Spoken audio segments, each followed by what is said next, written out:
بسم الله الرحمن الرحيم الحمد لله والصلاة والسلام على رسول الله وعلى آله وأصحابه أجمعين أما بعد ناظرین کرام السلام علیکم ورحمۃ اللہ وبرکاتہ۔ تفہیم دین کی اس بزم کے ہمراہ ہم آپ کی خدمت میں حاضر ہیں۔ آج کی اس ملاقات میں ہمارا موضوع گفتگو ہے اذکار مسنونہ، یعنی انسان اول و آخر بشر ہے، کمزور ہے، اور اسے ہر لمحہ اور ہر آن اپنے اللہ کی محتاجی ہے، اور یہ کہ اسے اس بات کی شدید ترین ضرورت ہے کہ وہ اللہ کے سامنے ہمیشہ فریادی، اور یہ کہ اس سے اپنے لیے خیر کا طلبگار ہی بنا رہے۔ اور اس مقصد کے لیے یعنی اللہ سے اپنے لیے خیر کی طلب کے لیے جو بھی طریقے ہیں، جو بھی اذکار ہیں، جو بھی اوراد ہیں، جو بھی دعائیں ہیں، تو ظاہر ہے کہ مسلمان ہونے کی حیثیت سے ہمیں سب سے زیادہ فکر اور اہتمام ان دعاؤں کا ہی کرنا چاہیے جو کہ ثابت ہیں اور جو کہ ہمارے دین میں ہمیں سکھائی گئی ہیں اور بتائی گئی ہیں۔ ہمارے ساتھ تشریف فرما ہے محترم مہمان جناب شیخ ارشد بشیر مدنی صاحب۔ تو آئیے ناظرین اس سلسلے میں انہی سے رہنمائی حاصل کی جائے۔ السلام علیکم شیخ۔ وعلیکم السلام ورحمۃ اللہ۔ ہماری بزم میں آپ تشریف لائے جو کہ یقیناً ہمارے لیے انتہائی باعث مسرت ہے۔ ہم آپ کا شکریہ ادا کرتے ہیں، جزاکم اللہ خیرا۔ وانتم فجزاکم اللہ خیرا۔ آمین یا رب۔ یہ ارشاد فرمائیے گا دینی تعلیمات کی روشنی میں کہ جو صبح و شام کے اذکار مسنونہ ہیں، ان کے کیا فوائد ہیں اور ان کی کیا اہمیت ہے ہمارے لیے؟ السلام علیکم ورحمۃ اللہ وبرکاتہ۔ الحمدللہ رب العالمین والصلاة والسلام علی رسولہ الکریم وعلی آلہ واصحابہ اجمعین، اما بعد۔ صبح اور شام کے اذکار کے بڑے فائدے ہیں جی، اور اکثر مسلم اس سے ناواقف ہے۔ بہت سارے لوگوں کو اس کی اہمیت کا اندازہ نہیں ہے، اور اگر اندازہ بھی ہے تو اس میں صحیح اور ضعیف کا خیال کرے بغیر کئی دعائیں پڑھ لیتے ہیں، جبکہ اس میں 24 دعائیں آتھینٹک ہے اور 25 دعائیں نان آتھینٹک ہے۔ تو پہلے تو ہم کو کوشش بھی یہ کرنا ہے کہ آتھینٹک دعائیں پڑھیں، پھر اس کے اندر جو معنی ہیں علماء کرام نے جو معنی بتائے اس پر غور کرنے سے ہمیں 10 ایسے فائدے ملتے ہیں کہ وہ 10 فائدے ہمیں روزانہ اس کی ضرورت پڑتی ہے۔ مثال کے طور پہ جو میں نے نوٹ کیے ہیں اس میں سے ہے فائدہ نمبر 1 کہ روزانہ کی تکلیف سے نجات کا ذریعہ ہے۔ یعنی روزانہ بہت سارے انسان کو تکلیفیں آتے ہیں، ذہنی طور پر، معاشی اعتبار سے، سماجی اعتبار سے، تو بہت سارے ایسی چیزیں جو انسان جس کا اسے خیال ہوتا ہے، اور کئی مرتبہ اس کے لیے کہتے ہیں کہ اچانک اس پر مصیبتیں آ گئی جس کا اسے اندازہ بھی نہیں تھا۔ تو ان سارے چیزوں سے اگر اس کو بچنا ہے تو اس کو اذکار کا خیال کرنا چاہیے، خاص طور سے صبح اور شام کے اذکار۔ تو پہلی یہ ہے کہ روزانہ بہت سارے مصیبتیں ہیں، ان سے انسان کو نجات ملتی ہے اذکار کے ذریعے سے، جیسا کہ اللہ تعالیٰ نے قرآن مجید میں ارشاد فرمایا کہ فَاذْكُرُونِي أَذْكُرُكُمْ، کہ تم مجھے یاد رکھو میں تمہیں یاد رکھوں گا۔ تو انسان جب بھول جاتا ہے اللہ سبحانہ و تعالیٰ کو تو اللہ سبحانہ و تعالیٰ بھی اس کو بھول جاتے ہیں۔ جی، نمبر یعنی اللہ ویسے تو بھولتا نہیں جی ہے، ہاں، اس لیے کہ وَمَا كَانَ رَبُّكَ نَسِيًّا، نسیہ، جی ہاں، تمہارا رب تو کبھی بھولنے والا نہیں۔ یہاں بھولنے سے مراد یہ ہے کہ اللہ نظر رحمت ان کی جانب نہیں فرماتا۔ بالکل صحیح۔ تو وَلَا تَكُونُوا كَالَّذِينَ نَسُوا اللَّهَ فَأَنسَاهُمْ، تو اس کا مطلب یہ بتایا مفسرین نے کہ اللہ سبحانہ و تعالی جب تمہارے مصیبت کا جب ٹائم ہوگا تو کس کو مدد آتی ہے؟ اس کو آتی ہے جو کہ خالی اوقات میں، خوشحالی میں اللہ سبحانہ و تعالیٰ کو وہ یاد رکھے گا، دوستی بنا کر جی بالکل۔ ورنہ جیسا کہ یونس علیہ السلام کے بارے میں آیا کہ مچھلی کے پیٹ میں جب انہوں نے دعا کی تو کہا کہ وہ اگر پہلے تسبیح کرنے والے نہ ہوتے، عبادت فلولا انه كان من المسبحين، مسبحین، اگر پہلے سے ہی وہ تسبیح کرنے والوں میں سے نہ ہوتے، پہلے سے ہی، للبث، جی، یعنی مصیبت کی گھڑی آنے سے پہلے ہی ان کا یہ معمول تھا کہ اللہ کی تسبیح، اللہ کی حمد و ثنا، جی اور یہ کہ اللہ کے ساتھ اپنا تعلق بنا کر انہوں نے رکھا ہوا تھا، اس لیے مصیبت کی گھڑی میں ان کی دعا مقبول ہوئی۔ بالکل۔ تو حفظ ما تقدم کے طور پر انسان کو ہمیشہ جو ہے پلاننگ کرنی چاہیے، لیکن ہم دنیاوی فیوچر پلاننگ کرتے لیکن اذکار کے ذریعے سے اپنی صحیح معنی میں فیوچر پلاننگ نہیں کر پاتے، تو اس وجہ سے اذکار کے بڑے فائدے ہیں۔ دوسرا یہ ہے کہ کاموں میں بڑی آسانی ہو جاتی ہے۔ ویسے تو انسان دن میں بہت سارے کام ٹینشن میں بھی کر لیتا ہے، لیکن بعض لوگوں کو آپ نے دیکھا کہ ماشاءاللہ ان کا اتنا ٹائم منظم ہوتا ہے نمازوں کا، اذکار کا، ایسا لگتا ہے کہ ان کے لائف میں کوئی مصیبت ہے یا نہیں ہے۔ اصل مصیبت تو رہتی ہے، لیکن اللہ سبحانہ و تعالیٰ کی مدد اور ان کے دل پر سکون اتنا طاری ہوتا ہے کہ بغیر ٹینشن کے، بغیر کسی تکالیف کے، بڑی آسانی کے ساتھ ان مسائل کو حل کر لیتے ہیں، جی، اور ان کے اوقات میں برکت ہوتی بڑی برکت ہوتی ہے۔ جیسا کہ ہم انبیاء کرام کی زندگی میں دیکھتے ہیں کہ مصیبتوں کا سلسلہ چلا ہوا ہے، صحیح، لیکن وہ کتنے پرسکون نظر آتے ہیں۔ ان کی جو کلمات ہمیں قرآن مجید میں صحیح احادیث میں ملتے ہیں تو اس سے پتہ چلتا ہے کہ ایک سکون طاری ہوتا ہے۔ صحیح، تو یہ اذکار کا بڑا فائدہ ہوتا ہے کہ آدمی بڑے بڑے کام کر جاتا ہے اور اللہ سبحانہ و تعالیٰ کی طرف سے سکینت، طمانینت اس پر نازل ہوتے رہتی ہے۔ سبحان اللہ، تیسرا فائدہ یہ ہے کہ اسوہ نبی صلی اللہ علیہ وسلم، یعنی کہ ہم جو بھی کر رہے ہیں اللہ کے نبی صلی اللہ علیہ وسلم کے بتلائے ہوئے طریقے کے مطابق اور اللہ کے نبی صلی اللہ علیہ وسلم کو نمونہ بناتے ہوئے کر رہے ہیں، تو اللہ سبحانہ و تعالیٰ کی محبت بھی ہمیں حاصل ہو جائے گی۔ قُلْ إِن كُنتُمْ تُحِبُّونَ اللَّهَ فَاتَّبِعُونِي يُحْبِبُكُمُ اللَّهُ وَيَغْفِرْ لَكُمْ ذُنُوبَكُمْ، کہ اگر تم اللہ سبحانہ و تعالیٰ کے محبت کے دعوے دار ہے تو تم کو پھر پروف پیش کرنا پڑے گا۔ تو وہ پروف کیا ہے کہ محمد صلی اللہ علیہ وسلم کے بتلائے ہوئے طریقے کے مطابق ہمیں زندگی گزارنا ہے۔ تو ہمارے صبح اور شام کے اوقات کس طریقے سے گزرے، اس طریقے سے گزرے جس طریقے سے اللہ کے نبی صلی اللہ علیہ وسلم نے ہمارے لیے رہنمائی کی ہے۔ تو یہ اسوہ نبی کا ذریعہ ہے کہ اللہ کے نبی صلی اللہ علیہ وسلم کے اسوے کو بھی ہم فالو کر رہے ہیں۔ جی، چوتھا فائدہ یہ ہے شکر نعمت غیر معدودہ، جی، یعنی اتنی نعمتیں ہمیں ملی ہے، جیسا کہ شاعر کہتا ہے اعد منہا ولا اعددھا، صحیح، کہ اگر میں جب بھی شکر ادا بھی کروں گا تو پھر یہ شکر ادا کرنے کی جو مجھے نعمت ملی یہ خود ایک پھر نعمت ہو جائے گی، کہ وَإِن تَعُدُّوا نِعْمَةَ اللَّهِ لَا تُحْصُوهَا، کہ اگر تم نعمتوں کو گننا چاہو، ادا کرنا تو دور کی بات ہے، اس کا حق ادا کرنا تو دور کی بات ہے، صرف گنانا چاہو تو ہی نہیں گنا پائیں گے۔ صحیح، تو اور کتنی ہی نعمتیں بغیر مانگے اللہ بغیر نے دے مانگے رکھی، ملتی ہے۔ تو شکر، زندگی کی نعمت، صحت کی نعمت، بہت کچھ اللہ نے بغیر مانگے دیا، بالکل۔ یہ ہاتھ پاؤں، یہ آنکھیں، ناک، کان وغیرہ سب۔ امام بڑا اچھا نکتہ آپ نے ذکر کیا، امام راضی رحمۃ اللہ علیہ نے اپنی تفسیر میں ذکر کیا ہے کہ ایک مرتبہ میں نے جمع کرنا شروع کیا جی، تو میں نے تقریباً 10,000 ایسے ہی چیزیں جو میرے ذہن میں آئی میں اس کو گنتا چلا گیا۔ سبحان اللہ، پھر اس کے بعد مجھے پتہ چلا کہ پھر ہر ان 10,000 میں یہ صنف ہے، جی، تو صنف کے اندر پھر کئی چیزیں اقسام ہوتی ہیں، جی، پھر اس کی قسم کے اندر پھر کئی قسم کی انواع ہوتی ہیں، جی، تو پھر میں نے آخری میں کہا وَإِن تَعُدُّوا نِعْمَةَ اللَّهِ لا لَا تُحْصُوهَا، گن نہیں سکتے، گن نہیں سکتے۔ تو یہ تو اس زمانے کی بات ہے جبکہ انہوں نے اصناف گنانے کی کوشش کی کہ آخر صنف کتنے ہیں، جب اتنے انکشافات بھی نہیں نہیں ہوئے تھے، کہ کیا کیا نعمت ہے۔ بالکل۔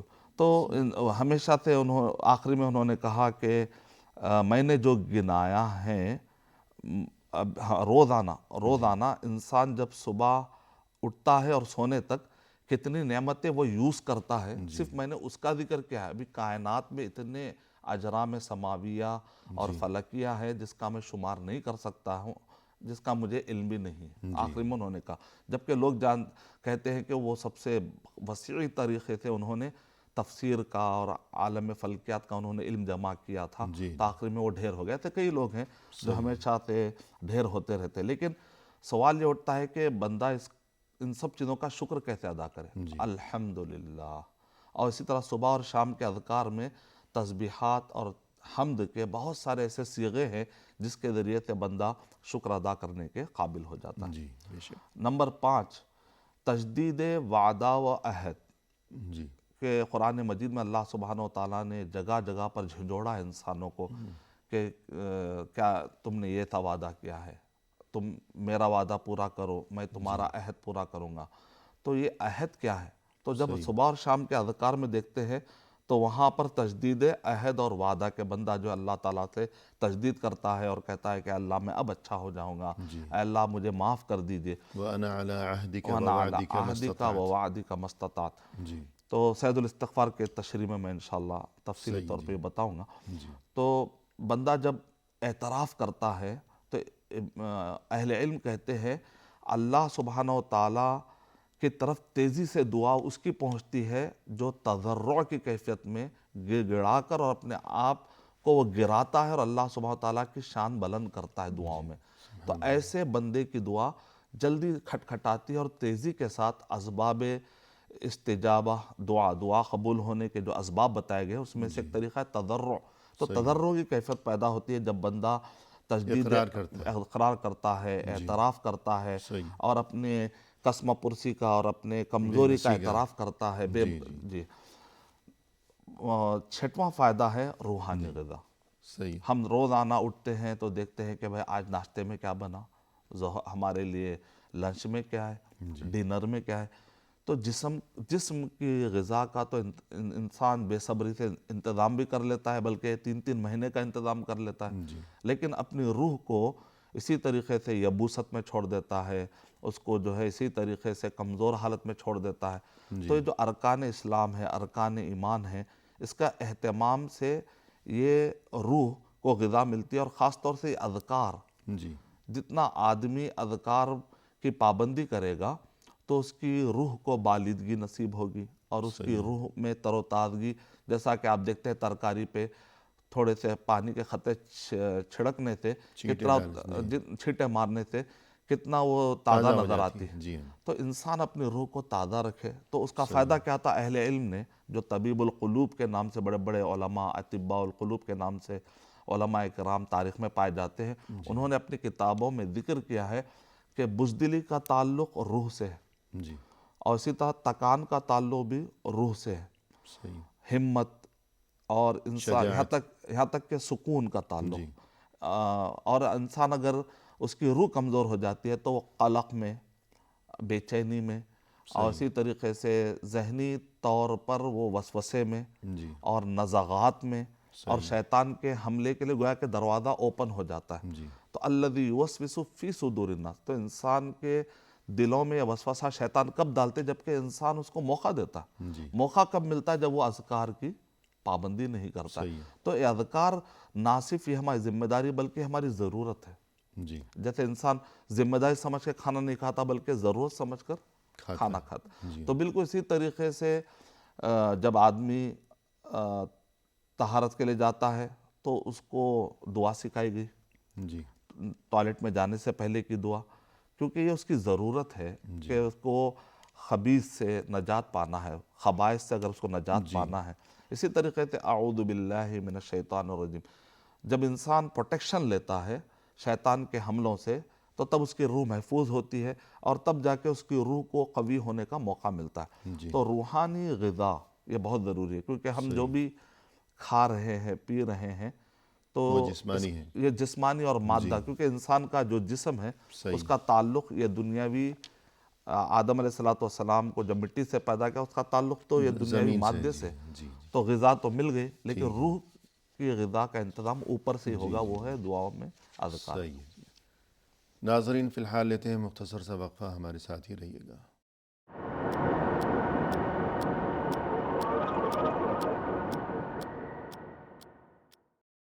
ناظرین کرام، وقفے کے بعد ہم حاضر خدمت ہیں. آئیے سلسلے گفتگو کو آگے بڑھایا جائے اپنے محترم مہمان کی زبانی. شیخ، وقفے سے قبل آپ یہ ذکر فرما رہے تھے کہ صبح و شام کے جو اذکار مسنونہ ہیں تو ان کے متعدد فوائد، تو اس سلسلے کو آگے بڑھائیے گا. جی ہاں، بریک میں جانے سے پہلے تقریباً میں نے 6 فوائد کا ذکر کیا ہے. پہلا، روزانہ کی تکالیف سے نجات کا ذریعہ. نمبر 2، کاموں میں آسانی. نمبر 3 اسوہ نبی صلی اللہ علیہ وسلم، اور فائدہ نمبر 4 شکر نعمت غیر معدودہ، اور فائدہ نمبر 5 تجدید وعدہ و عہد، اور 6واں ہے روحانی غذا۔ 7واں فائدہ یہ ہے کہ حقیقت متاع دنیا و ابدیت آخرت کا احساس۔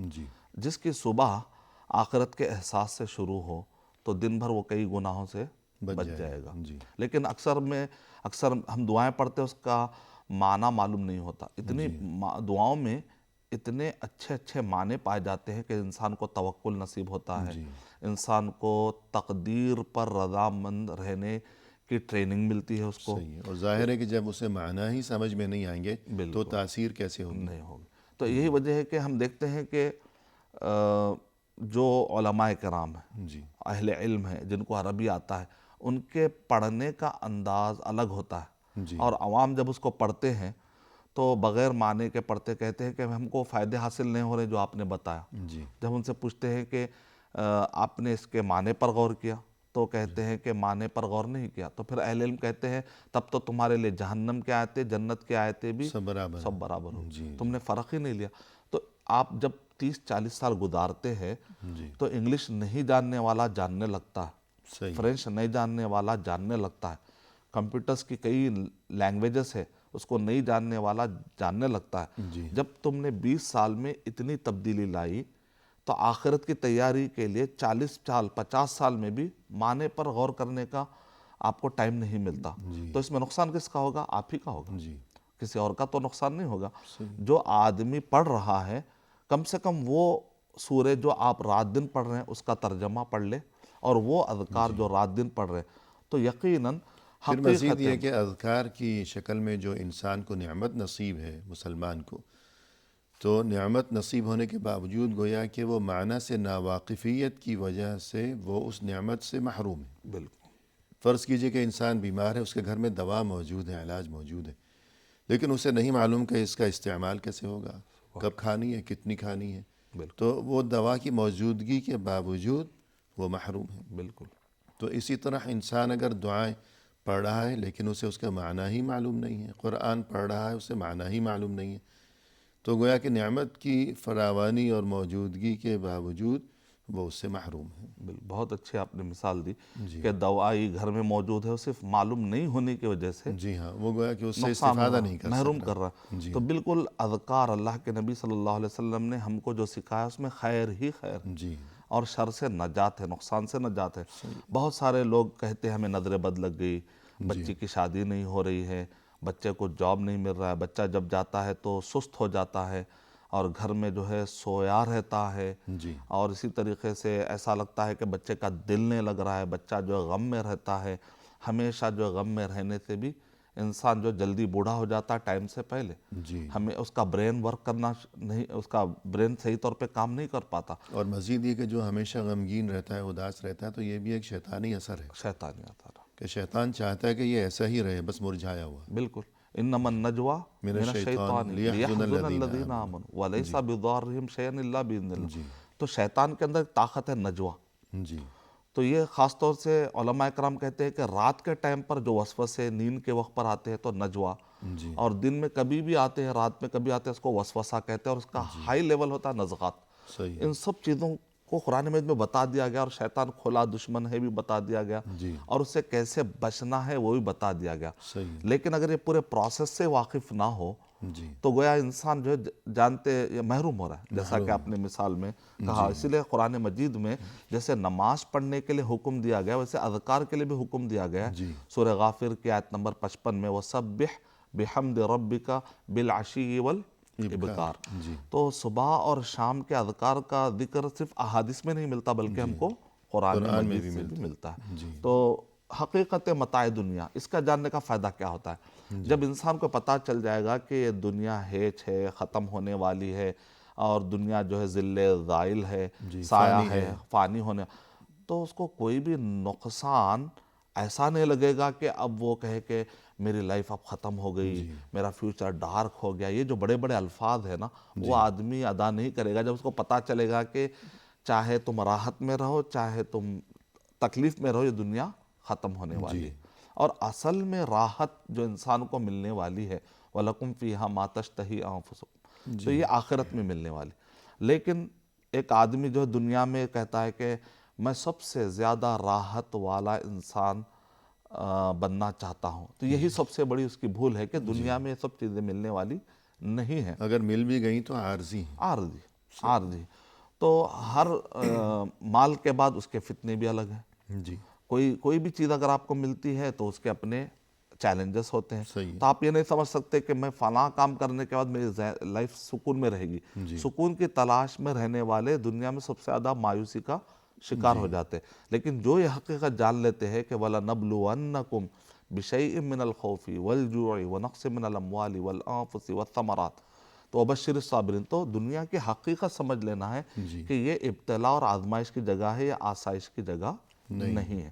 صحیح آدمی کو ہمیشہ سکون ہو جائے گا کہ بھئی یہاں پہلے جیسے کہ فوج کا کمانڈر کہتا ہے کہ آگے کھائی ہے، آگے پہاڑ ہے، تو مینٹلی فوج ریڈی ہو جاتی ہے۔ صحیح تو قرآن مجید قاری کو مینٹلی ریڈی کرتا ہے کہ یہاں پر راحت یا آسائش کے لیے تم کو نہیں لائے، تو ایگزام کی جگہ ہے۔ تو ایسے وقت پر انسان کو تھوڑی سی بھی آرامی ملتی ہے تو خوش ہو جاتا ہے۔ جی اگر یہ بھی بہت غنیمت ہے۔ غنیمت ہے، وہ کہ الحمدللہ الحمدللہ، اس کے ذہن اگر وہ پہلے سے اس نے بہت کچھ سوچ کے رکھا ہوا ہے، جس کو ہم کہتے ہیں کہ ہوائی قلعے بنانا یا تصوراتی دنیا کا انسان، جی خوابوں کی دنیا۔ خوابوں کی دنیا میں رہنے والا آدمی، تو یہ جو متاع دنیا کا کانسیپٹ ہے، یہ اذکار میں غور کرنے سے پتہ چلتا ہے کہ ہم کو یہ تصور بار بار دیا گیا ہے کہ آخرت کی جو ابدیت ہے اس کے لیے تم نے کیا توشہ تیار کیا۔ یہیں پر انسان صبح اٹھتے ہی یہ دنیا کے چکا چون اور دنیا کے دھوکہ اور دنیا کے سارے چیزیں جو انسان کو خیرہ کر دیتے، اگر اس سے پہلے سے ہی چوکنا رہے گا تو دن میں کسی بھی دوست سے مل کر کسی کی ترقی کو دیکھ کر اس کے اندر غلط خیالات نہیں آئیں گے کہ میں جلدی مالدار بن جاؤں، جلدی کچھ نہ کچھ کروں، لیکن وہ چیز کو تباہی کی طرف لے کر چلے جاتی ہے۔ تو یہ سوچ انسان کو مضبوط کر دیتی ہے۔ فائدہ نمبر 8 میں ہے، جو کہ اہم ہے اصل میں، توحید رسالت آخرت، جو کہ اصل مقصد ہے، لب لباب ہے اذکار کا، کہ قیام توحید الوہیت۔ سید الاستغفار پر غور کرنے سے پتہ چلتا ہے وہ رد شرک، تو جس کی شروعات توحید کے قیام سے ہو اور رد شرک سے ہو، وہ صبح کتنی پیاری صبح۔ جی اور جبکہ عوام میں جو بہت سی دعائیں معروف ہیں، ان میں سب سے بڑی قباحت یہی ہے کہ ان میں اکثر ہم دیکھتے ہیں کہ شرکیہ کلمات ہوا کرتے ہیں۔ اصل مقصد ہی ختم۔ جی ہاں، تو اذکار مسنونہ کی پابندی کا سب سے بڑا یہ فائدہ ہے کہ اس سے توحید گویا کہ راسخ ہوتی ہے۔ لیکن جو عوامی دعائیں ہیں ان میں شرکیہ کلمات، اس لیے دعاؤں کا معاملہ جو ہے یہ بہت نازک ہے۔ بہت نازک۔ جی تو اسی لیے ہم کو پابندی کرنا ہے کہ ہم معصور دعائیں ہی پڑھیں۔ صحیح ہے، کسی اور دعاؤں کتنی بھی چاہے آپ کو مجرب کے نام سے بتائی جائے، اس سے بچنا چاہیے تاکہ ہم شرک کی دلدل میں نہ چلے جائیں۔ صحیح ہے جی۔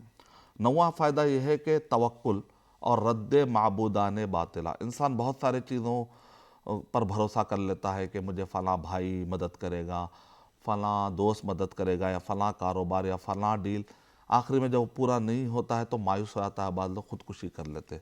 تو آپ اسباب اپنا سکتے ہیں لیکن اسباب کی عبادت نہیں کرنا چاہیے، مسبب حقیقی کی عبادت کرنی چاہیے۔ تو ہر دنیا سارے اسباب سے بندھی ہوئی ہے، ان اسباب کو اختیار کرنا چاہیے، ان اسباب کو اختیار کرنے کے بعد، محنت کرنے کے بعد اللہ پر بھروسہ کرنا چاہیے۔ تو توکل ہونا چاہیے، نہ کہ تواکل کہ اسباب ہم چھوڑ دے رہے ہیں، تو ایسی بات نہیں ہونی۔ یعنی اسباب کو اختیار کیا جائے لیکن توکل دراصل مسبب الاسباب پر کیا جائے، بالکل، جو کہ سبب سوز بھی ہے اور وہ سبب ساز بھی ہے۔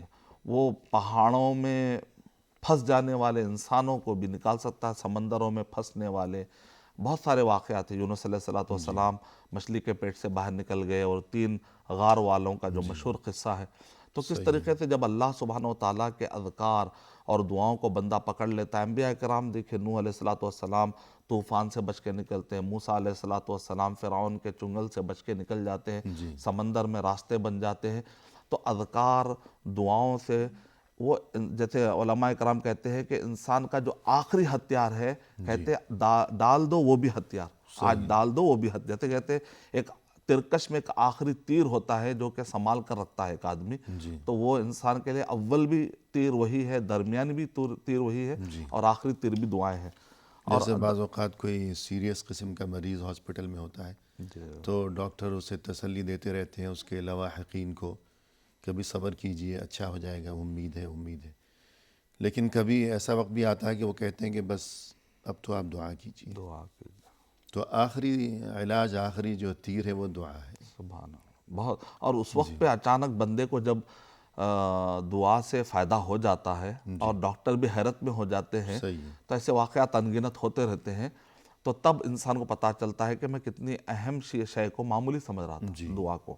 صحیح ہے. اور 10واں جو فائدہ ہے جو میں نے نوٹ کیا اس میں سے یہ ہے شیطان، وسوسے، جنات اور جادو اور شریر اور مضر مخلوقات سے حفاظت. جی تو بہت سارے مخلوقات ہیں، جیسا ہم کو خل کے سوروں میں بھی غور کرنے سے پتہ چلتا ہے کہ یہاں پر کہہ رہے ہیں کہ اس میں 4 دشمنوں سے نجات کے لیے سورہ فلق ہے. آپ کی مراد قل قل اعوذ برب الفلق اور قل اعوذ برب الناس، معوذتین. معوذتین. تو قل اعوذ برب جو کہ الفلق قرآن کریم کی 2 آخری دو صورتیں آخری صورتیں ہیں، اور اللہ کے نبی صلی اللہ علیہ وسلم پر جب یہ نازل ہوئی اور اس کی تاثیر اللہ کے نبی صلی اللہ علیہ وسلم کو بتائی گئی، تو اللہ کے نبی صلی اللہ علیہ وسلم بہت سارے اذکار اور دعاؤں کا اہتمام کرتے تھے، لیکن آپ نے اس کے بعد کہا میں لازم، اللہ کے نبی صلی اللہ علیہ وسلم نے معوذتین کو لازم پکڑا اور اس کا اہتمام آپ نے خوب فرمایا. تو اس وجہ سے اس کو معمولی نہیں سمجھنا چاہیے. تو اس کے اندر بھی جو ہے بہت سارے، میں انشاءاللہ آگے تفصیلات بتاؤں گا انشاءاللہ. تو اس سے پتہ چلتا ہے کہ 10 جو فوائد میں نے جمع کیے ہیں، جی تو یہ اذکار کو سامنے رکھ کر تقریباً 24 آتھینٹک اذکار ہیں اور 25 نان آتھینٹک اذکار. جی تو نان آتھینٹک غیر ثابت شدہ صبح اور شام کے اذکار سے اپنے آپ کو بچاتے ہوئے اگر آدمی اس کا اہتمام کرے گا تو انشاءاللہ نظر بد، جن اور جادو کی وجہ سے جو پرابلم آتے ہیں، شادی میں رکاوٹیں، جاب میں رکاوٹیں، شوہر بیوی کے درمیان میں تنازعات، پارٹنرز میں غلط فہمی، کام کرنے والوں کے درمیان نگیٹیوٹی، منفی اثرات. اکثر کیا ہوتا، کام کرتے کرتے کرتے اچھے محبت کرنے والے کلیگز بھی جی اکثر کمیٹیز لڑائی کا شکار ہیں، بہت سارے پارٹنرز لڑائی کا شکار ہیں. حالانکہ پارٹنرز ملتے ہیں محبت، جس سے بہت زیادہ محبوب آدمی سے تجارت کرتا آدمی، لیکن کچھ دنوں کے بعد آپ دیکھتے ہیں کہ وہ محبوب ترین انسان عدو ہے، اس کا عدو بن جاتا ہے. صحیح ہے. تو یہ ایسا ہوتا کیا ہے، شیطان آ کر اپنا یہاں پر رول پلے کرتا ہے، وہ دونوں کے درمیان غلط فہمی پیدا کرتا ہے. اتنے محبوب تھے کہ رشتے بھی کر لیے، صحیح ہے. اتنے محبوب تھے کہ تجارت کر لی. 10 سال کے بعد پتہ چلتا ہے کہ شہر میں سب سے زیادہ دشمن اب دونوں ہی ہیں. جی یہ کہتے ہیں شیطان کا یہاں پر بہت بڑا. تو اس لیے اذکار سے ہم کو بڑے فائدے حاصل ہوتے ہیں انشاءاللہ. جی صحیح ہے. ناظرین فی الحال لیتے ہیں مختصر سا وقفہ، ہمارے ساتھ ہی رہیے گا.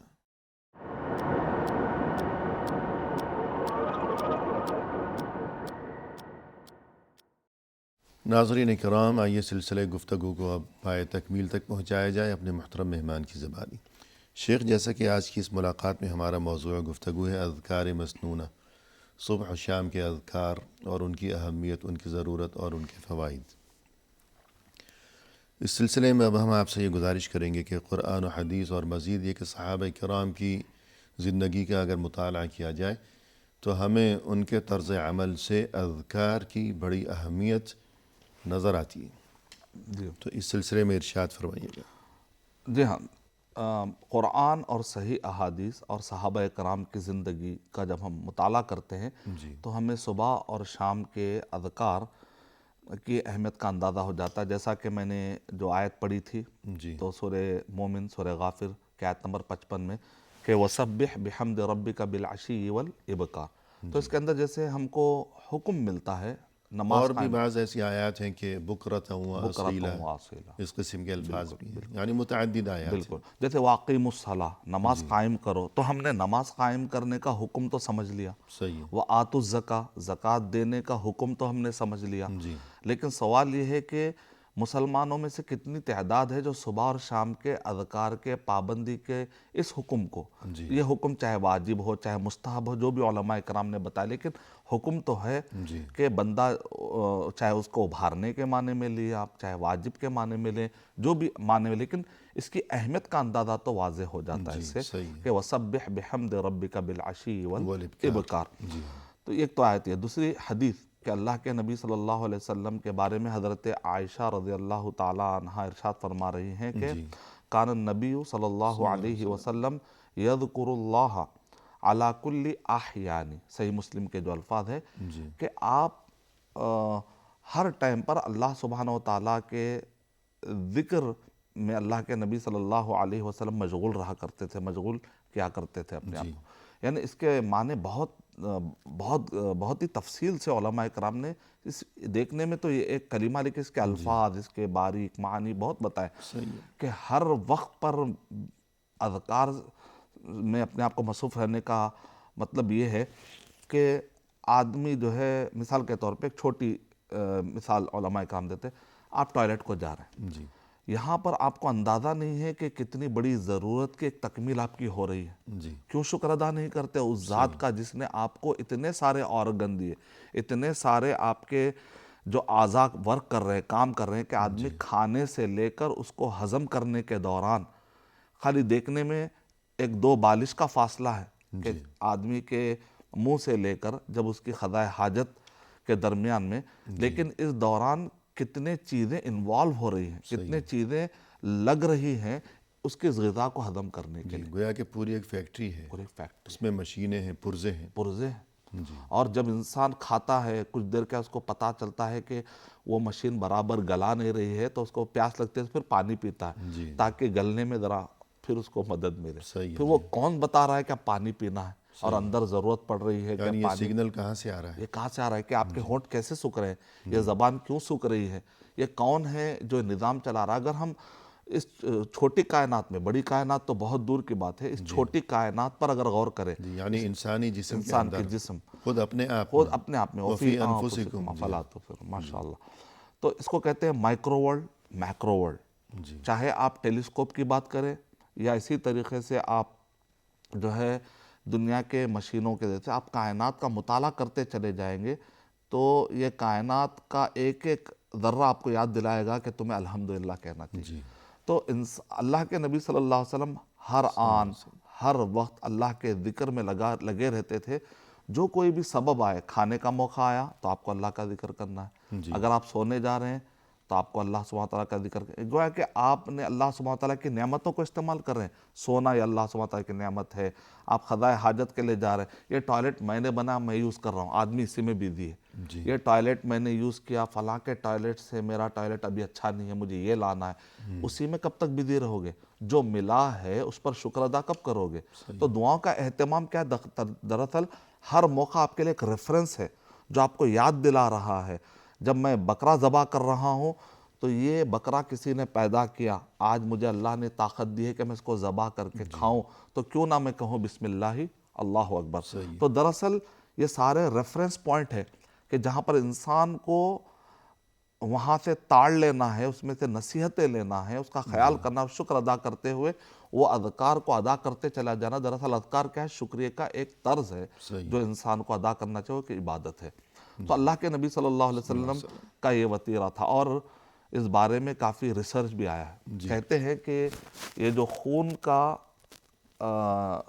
کی جو سپلائی ہے تو نیچے تو بڑی آسانی سے ہو جاتی ہے، لیکن یہ اوپر کی طرف جانے کے لیے، کیونکہ دل سے جب خون کی سپلائی اوپر جائے گی تو جائے گی کیسے؟ تو کہتے ہیں کہ جو لوگ زبان کو زیادہ حرکت کرتے ہیں، جس کی وجہ سے اس کے اندر یہ سارے ایریوں میں حرکت پیدا ہو جاتی ہے، جس کے ذریعے سے خون کی سپلائی آسان ہو جاتی ہے۔ اسی لیے آپ دیکھیں وہ علماء کرام جو رات دن قال اللہ اور قال رسول پڑھاتے ہیں صلی اللہ علیہ وسلم، اللہ سبحانہ وتعالیٰ اذکار کرتے ہیں، تو ہم مدرسوں میں جب جاتے ہیں تو ان کے چہرے، مساجد کے ائمہ کو دیکھیے، مفسرین کو دیکھیے، محدثین کو دیکھیے، اساتذہ کو دیکھیے، ان کے چہرے پہ ایک عجیب اطمینان نظر آتا ہے۔ تو ایک تو اللہ تعالیٰ کی مدد ہے، ایک تو شیطان سے دوری ہے، اللہ سبحانہ تعالیٰ کی خاص مدد ہے، انعام ہے، اذکار کے بدلے میں نعمتیں، ساتھ ساتھ میں سائنٹیفیکلی بھی ریسرچ کیا گیا ہے کہ آخر وجہ کیا ہے۔ تو اس کے لیے باقاعدہ لوگوں نے آج کل تھیراپی نکالی ہے کہ تم زیادہ سے زیادہ بات کرو، تو یہ زبان حرکت میں رہے گی تو تمہارا خون جب سپلائی ہوگا تو چہرہ تازہ رہے گا، ورنہ بوڑھا نظر آئے گا۔ لیکن اللہ کے نبی صلی اللہ علیہ وسلم نے ہم کو ایسی کوئی بیکار کی آواز نکالنے کے لیے نہیں کہا اللہ کا ذکر کیا کرو، لا یزالو لسانو کا رطبا، کہ اپنے زبان کو تر و تازہ رکھو اللہ سبحانہ تعالیٰ کے ذکر سے، تو چہرے کے دنیاوی فائدے بھی حاصل ہو رہے ہیں، دینی اعتبار سے تو حاصل ہو رہے ہیں، دنیاوی اعتبار. اور یہاں پر ابی بن کعب رضی اللہ تعالیٰ عنہ کا واقعہ بھی ذکر کرنا مناسب ہوگا کہ صحابہ اکرام صبح اور شام کے اذکار کا کتنا اہتمام کرتے تھے. اس سے پتہ چلتا ہے کہ وہ کچھ چیزوں پر مامور تھے یا کچھ چیزوں کی نگرانی کر رہے تھے، تو دیکھا کہ کوئی ہاتھ اس میں ڈال رہا ہے، تو ابی بن کعب رضی اللہ تعالیٰ کہتے ہیں کہ میں نے اس کا ہاتھ پکڑ لیا. بالکل اسی طرح کا واقعہ ابو ہریرہ رضی اللہ تعالیٰ ہاتھ ڈال رہا ہے یعنی کچھ لینا چاہ رہا تھا، چوری چھپے کچھ لینا چاہ رہا تھا. تو ابی بن کعب رضی اللہ تعالیٰ نے اس کا ہاتھ پکڑ لیا. بہرحال آخری میں منت اور سماجت کرنے کے بعد وہ چھڑانے کی کوشش کر رہا تھا. ابی بن کعب رضی اللہ تعالیٰ نے کہا کہ تم کون ہو؟ کہا کہ میں جن ہوں. تو ستانے والے جو جن ہوتے ہیں، جو شیطانی شیاطین الانس والجن، تو کہا کہ ٹھیک ہے، یہ جاتے جاتے یہ بتاتے جاؤ کہ تم سے پناہ مانگنا ہے، تم سے دور رہنا ہے، تو ہم کو کیا کرنا چاہیے؟ تمہارے نقصانات سے، شر سے بچنا ہے تو ہمیں کیا کرنا چاہیے؟ تو اس نے کہا کہ تم صبح اور شام آیت الکرسی اگر پڑھو گے تو ہم تمہارے قریب نہیں آئیں گے، حفاظت رہے گی. تو اللہ کے نبی صلی اللہ علیہ وسلم کے پاس جا کر ابی بن کعب رضی اللہ تعالیٰ عنہ یہ واقعہ بتاتے ہیں، تو اللہ کے نبی صلی اللہ علیہ وسلم نے کہا صدق الخبیث.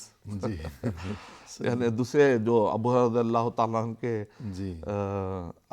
واقعات میں ہمیں یہ بھی الفاظ ملتے ہیں، صدقہ کا وہو کذوب، یعنی جھوٹا بھی کبھی کبھی سچ بات بول سکتا ہے، لیکن اس کی تصدیق ہونی چاہیے. ایسا نہیں کہ ہر ایک آدمی جھوٹا بھی سچ کہتا ہے کہہ کر ہر ایک کی بات نہیں مان سکتے. اس سے پیچھے کنفرمیشن اور مہر نبوت صلی اللہ علیہ وسلم ہونی چاہیے. تو یہاں پر دیکھیں صبح اور شام، اہل علم نے صبح اور شام کے اذکار کی جب کتابیں تدوین کی تو خاص طور سے اس واقعے کو ذکر کرتے ہوئے کہا کہ صحابہ کرام کے زمانے میں صبح اور شام کے اذکار کا نہ صرف اہتمام پایا جاتا تھا بلکہ شعور کے ساتھ وہ کیا کرتے تھے کہ شیطان، وسوسے، جادو، جنات، ان سب کا وہ حصن یعنی ایک خلا تیار کرتے تھے اذکار کے ذریعے. گویا کہ پناہ گاہ. صحیح ہے.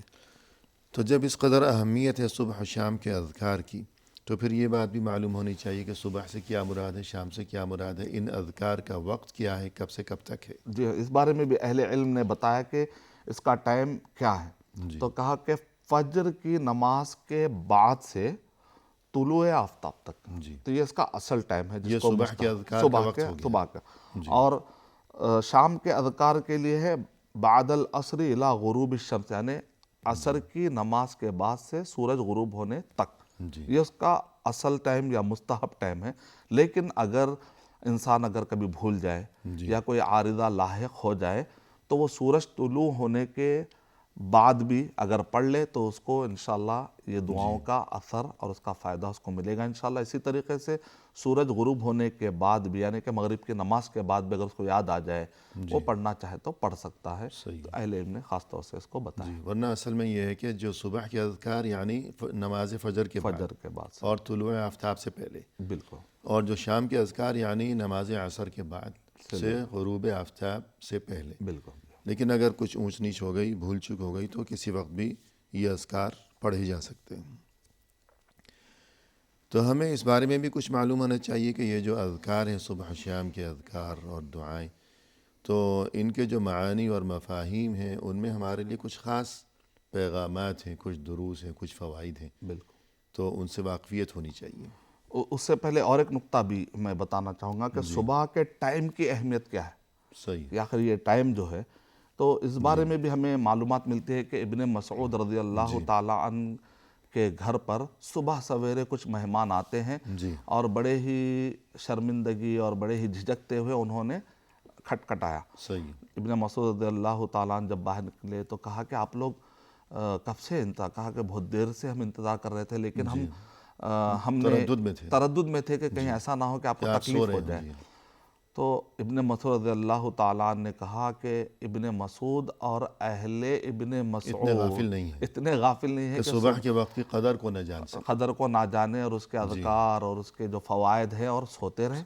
ابن عباس رضی اللہ تعالیٰ عنہ کہتے ہیں کہ صبح اور شام اور خاص طور صبح کے ٹائم پر اللہ سبحانہ و تعالیٰ کی طرف سے اتنی نعمتیں بٹ رہے اور تم سو رہے ہو، جی یہ بڑی محرومی کی محرومی کی بات ہے۔ اور تو سخر انشاءاللہ جی رضی اللہ تعالیٰ عنہ کے بارے میں آتا ہے کہ وہ اللہ کے نبی صلی اللہ علیہ وسلم کی جو دعا ہے، اللہم بارک لامتی فی بکورہا، جی کہ اللہ سبحانہ تعالیٰ صبح سویرے اٹھ کر جو کام کر رہے کسی بھی قسم کے تو اس میں اللہ تو برکت عطا فرما، خاص طور تجارت یا کوئی بھی۔ صحیح تو سخر رضی اللہ تعالیٰ کہتے ہیں کہ وہ اس کی بہت پابندی کیا کرتے کہ تھے، صبح سویرے نکل جایا کرتے تھے۔ تو پروگرام کے اختتام پر ہم تہ دل سے آپ کا شکریہ ادا کرتے ہیں کہ آپ تشریف لائے، آپ نے عمدہ انداز میں رہنمائی فرمائی، لہذا جزاکم اللہ خیرا۔ اور اسی کے ساتھ ناظرین کرام، اختتامی موقع پر تہ دل سے ہم آپ کا بھی شکریہ ادا کرتے ہیں کہ آپ نے ہمارا یہ پروگرام دیکھا، اور یہ موضوع فی الحال نامکمل ہے، لہذا آپ سے ہمارا یہ وعدہ رہا کہ انشاءاللہ جلد آئندہ ملاقات کے موقع پر یہی موضوع لیے ہوئے اور انہی محترم مہمان کی معیت میں ہم حاضر خدمت ہوں گے۔ اس وقت تک کے لیے اللہ کے حوالے، وآخر دعوانا ان الحمد للہ رب العالمین۔